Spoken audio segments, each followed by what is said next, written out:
श्रीराम समर्थ. श्री गणेशाला, शारदेला, समर्थ सद्गुरूंना, सुतांना, सनकादिकांना, शुकाचार्यांना वंदन करून क्षणभर नामस्मरण करू.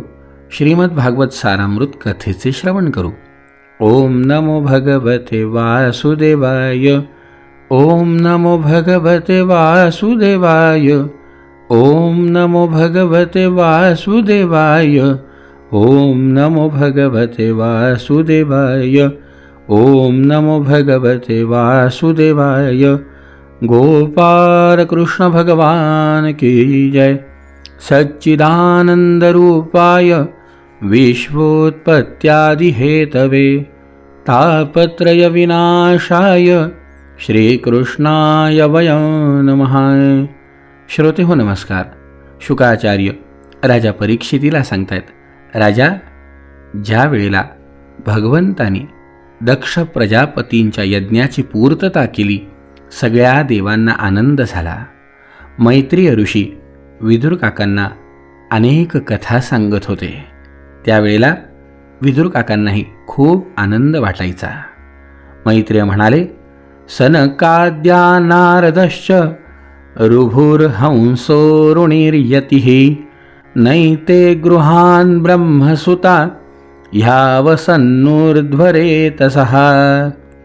सनकादिक, नारद, ऋभु, हंस, अरुणी आणि यती या ब्रह्मदेवांच्या नैष्ठिक ब्रह्मचारी पुत्रांनी गृहस्थाश्रमात प्रवेश केलाच नाही. राजा, मृषा अधर्मस्य भार्यासि दंभं मायांच शत्रुहन् असूतमिथुनं तत्तु निरतिर्जगृहे प्रजः. अधर्म हाही ब्रह्मदेवांचाच मुलगा होता. त्याच्या पत्नीचं नाव मृषा म्हणजे असत्य होते. तिला दंभ आणि माया असे 2 मुलं झाले. बघा, अधर्माचा मुलगा दंभ आणि माया हे मृषेपासनं त्याला झाले. त्या दोघांनाही संतती नसलेला निरऋती झाला. या निरऋतीची पुढे संतती वाढली नाही. हे विदुरा, दंभ आणि माया यांच्यापासून लोभ आणि निकृती म्हणजे लबाडी यांचा जन्म झाला.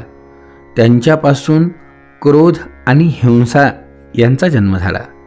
त्या दोघांपासून कली म्हणजे कलह आणि त्याची बहीण दुरुक्ती म्हणजे अपशब्द यांचा जन्म झाला.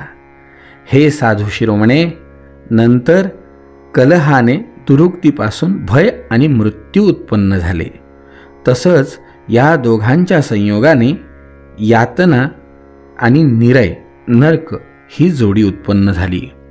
बघा श्रोते हो, आपण ज्याप्रमाणे मागे धर्म, त्याच्या पत्नी आणि त्याच्या वंशाचा विस्तार ऐकला, आज विदुर काकांच्या निमित्ताने आपल्याला अधर्माच्या वंशाचा विस्तार ऐकायला मिळाला.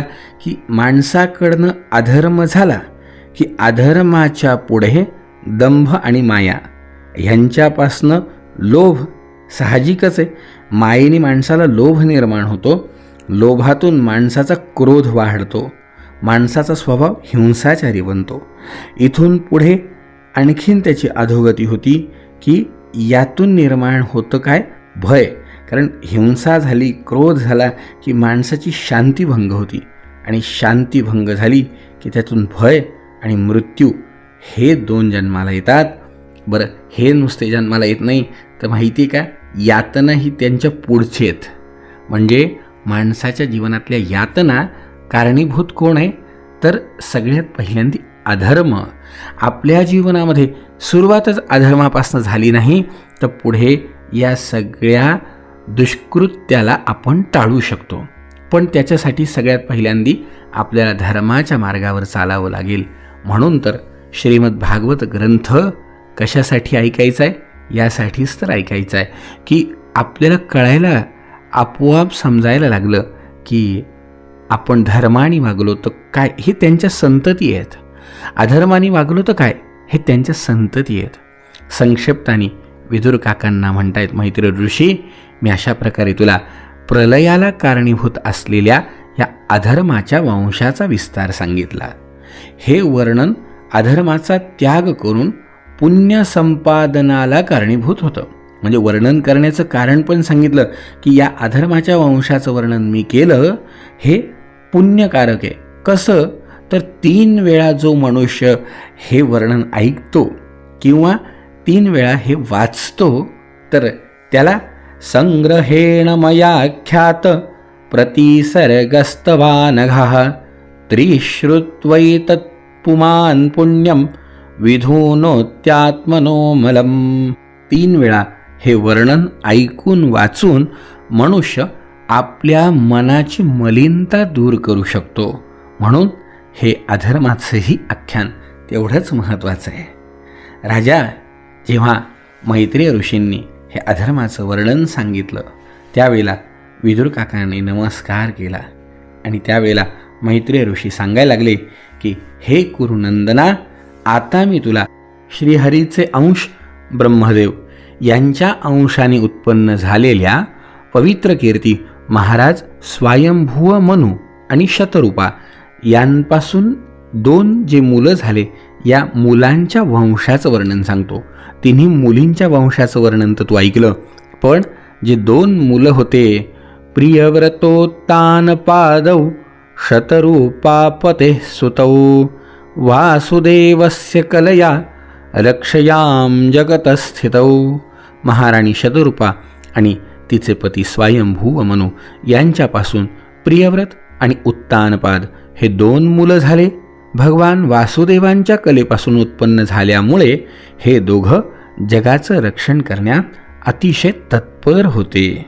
जाये उत्तानपादस्य सुनीती सुरुचिस्तयोः सुरुचि प्रेयसी पत्युर नेतरायत्सुतो ध्रुवः. मनुचा उत्तानपाद जो मुलगा होता या उत्तानपादाला 2 पत्नी होत्या, एक सुनीती आणि सुरुची. यापैकी सुरुची जी होती ती राजाला अधिक प्रिय होती. सुनीती ती फार प्रिय नव्हती. आवडती जी सुरुची होती तिला एक मुलगा होता, त्याचं नाव उत्तम होतं. आणि दुसरी जी सुनीती होती तिलाही एक मुलगा होता, त्याचं नाव ध्रुव होतं. एक दिवस राजा सुरुचीचा उत्तम मुलगा याला मांडीवर घेऊन बसला होता, त्याचं लाड करत होता. त्यावेळेला ध्रुवाला सुद्धा असं वाटलं की आपण आपल्या बाबांच्या मांडीवर जाऊन बसावं. तो गेला पण राजाने त्याला मांडीवर बसू दिलं नाहीच, पण अत्यंत गर्विष्ठ अशी सुरुची तेथे होती. त्या सुरुचीने पाहिलं नाही बसायचं, तिने सुद्धा या ध्रुवाला हाताला धरून खाली ओढलं आणि तोंडाने म्हणते काय, मुला तुला राजसिंहासनावरती बसण्याचा अधिकार नाही, कारण तू माझ्या पोटी जन्माला आलेला नाही, तू अजून लहान आहेस, तू दुसऱ्या कोणत्या तरी स्त्रीच्या पोटी जन्म घेतला आहेस हे तुला अजून माहिती नाही का? म्हणूनच तर तू अशा दुर्लभ गोष्टींची इच्छा करतोय. जर तुझी इच्छा आहे ना की राजसिंहासनावरती बसावं, राजाच्या मांडीवर बसावं, तर तपसाराध्य पुरुषम तस्यैव अनुग्रहेण मे गर्भे त्वं साधयात्मानं यदिच्छसी नृपासनं.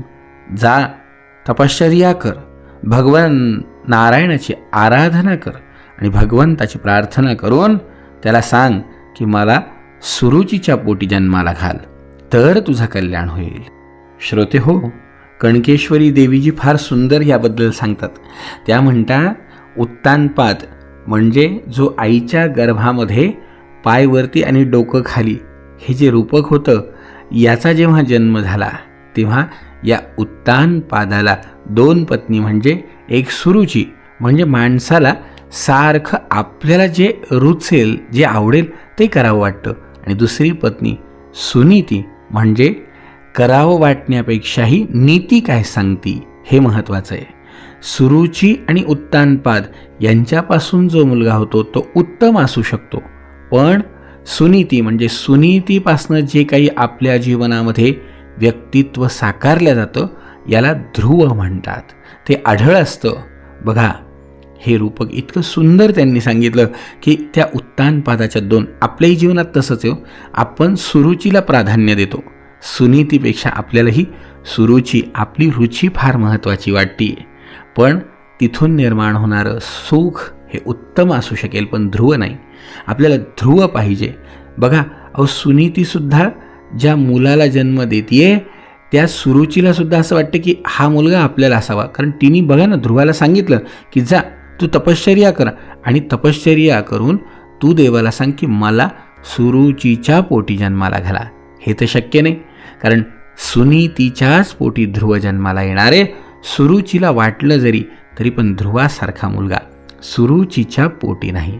जीवनामध्ये कायम कायम कायम फक्त भौतिक सुखामध्ये अडकून आणि जीवनामध्ये कायम भोग, ह्या गोष्टीचा भोग त्या गोष्टीचा, जीवन जर भोगतुल्य बनवलं तर तिच्या पोटी ध्रुव जन्माला येणं खूप कठीण आहे. ज्याला असं वाटतं जीवनामध्ये काहीतरी करावं त्यांनी सुनीतीचा अवलंब करावा. सुनीतीच्या पोटी जन्माला येणारा मुलगा हा ध्रुवच असतो. जेव्हा त्याला खाली उतरवलं तेव्हा मातु सपत्न्या सुदुरुक्तिविद्धः श्वसनृषादंड हतो यथाहि हित्वामिशन्यं पितरं सनवाचं जगाम मातु प्ररुदन सकाशम. ज्याप्रमाणे काठीने मारल्यावर साप फुटकार टाकत फुस फुस फुस करतो, त्याप्रमाणे आपल्या सावत्र आईने कठोर शब्दांनी आपली जी निर्भत्सना केली, त्यामुळे संतापलेला हा ध्रुव क्रोधामुळे उसासे टाकून गुपचूप सगळं पाहत पाहत पाहत दन दन दन दन दन दन आपल्या आईकडे गेला. आईकडे जेव्हा गेला सगळी घटना आईला सांगितली. आईने बघितलं, बाळा अरे तू गेलाच कशाला होता तिथे, मी तुला सांगितलं होतं तू जात जाऊ नको म्हणून. जेव्हा तो हे सगळं सांगत होता तेव्हा त्याचे दोन्ही ओठ थरथर कापत होते. तो फुंदून फुंदून रडत होता. सुनीतीने मुलाला मांडीवर घेतलं आणि खूप वेळा त्याला म्हणते जाऊ दे सोडून. पण ध्रुव इतका रडत होता की शेवटी तिचाही धीर सुटला. अहो, वणव्याने होरपाळलेल्या वेलीप्रमाणे ती सुद्धा शोकाने संतप्त होऊन विलाप करू लागली. सवतीचं बोलणं आठवून तिच्या कमळासारख्या नेत्रातून अश्रू वाहू लागले. सुनीती बघतीये आपल्या दुःखाला तर अंत नाही, पण पुढे आली, बाळाला म्हणाली, बाळा अरे मी तुला सांगते, तू दुसऱ्याचं वाईट कधीही चिंतू नको, कारण जो मनुष्य दुसऱ्यांना दुःख देतो त्याला स्वतःच त्याचं फळ भोगावं लागतं. सुरुची जे म्हणाली ना ते योग्यच आहे, कारण महाराजांना माझा पत्नी म्हणून स्वीकार करायची लाज वाटती रे. अरे तू माझ्या अभागीच्या पोटी जन्म घेतलास म्हणून आणि माझ्या दुधावर वाढलास म्हणून तुला ही निर्भत्सना नाविलाजाने सहन करावी लागली. जा, खरंच ऐक माझं. ती जी म्हणतीये ना की तेच द्वेषबुद्धीने सोडून दे, आणि जर तुला राजकुमार उत्तमाप्रमाणे राजसिंहासनावर बसायची इच्छा असेल तर भगवंताच्या चरणकमलांची आराधना कर. जगाचे पालन करण्यासाठी सत्वगुणाचा अंगीकार करणाऱ्या त्या श्रीहरींच्या चरणांची आराधना करूनच श्री ब्रह्मदेवांना तसंच मन आणि प्राण जिंकणाऱ्या मुनींनाही ते वंदनीय असं सर्वश्रेष्ठ पद प्राप्त होतं. तेच पद तुलाही प्राप्त होईल. तसंच तुझे आजोबा स्वयंभू मनूंनी सुद्धा मोठी मोठी दक्षिणा द्यावी लागणाऱ्या यज्ञांच्या द्वारे अनन्य भावाने त्या भगवंताची आराधना केली, म्हणूनच त्यांना इतरांना अत्यंत दुर्लभ अशी इहलोकाची सुख, पारलौकिक सुख आणि शेवटी मोक्ष प्राप्त झाला. म्हणून माझी इच्छा आहे की तू जा आणि भगवंताची आराधना कर. अरे त्या कमलदल लोचन श्रीहरींना सोडून मला तर तुझे दुःख दूर करणारं दुसरं कोणीही दिसत नाही. जिला प्रसन्न करण्यासाठी ब्रह्मदेव आदी अन्य देव धुंडत असतात, ती कमलधारिणी श्री लक्ष्मीसुद्धा नेहमी त्या श्रीहरींनाच शोधत असते. म्हणून माझी इच्छा आहे की जा तू भगवंताला शरण जा. भगवंताला शरण जा म्हटल्यानंतर मैत्रेय ऋषी बघतायत, विदुरा भगवान कसे भेटतील या विचाराने ध्रुव घराच्या बाहेर पडला. त्यांनी काय केलं आणि काय केल्यानंतर भगवंताची प्राप्ती त्याला कशी झाली शुकाचार्य म्हणतात. राजा, उद्याच्या भागात आपण श्रवण करू. जय जय रघुवीर समर्थ.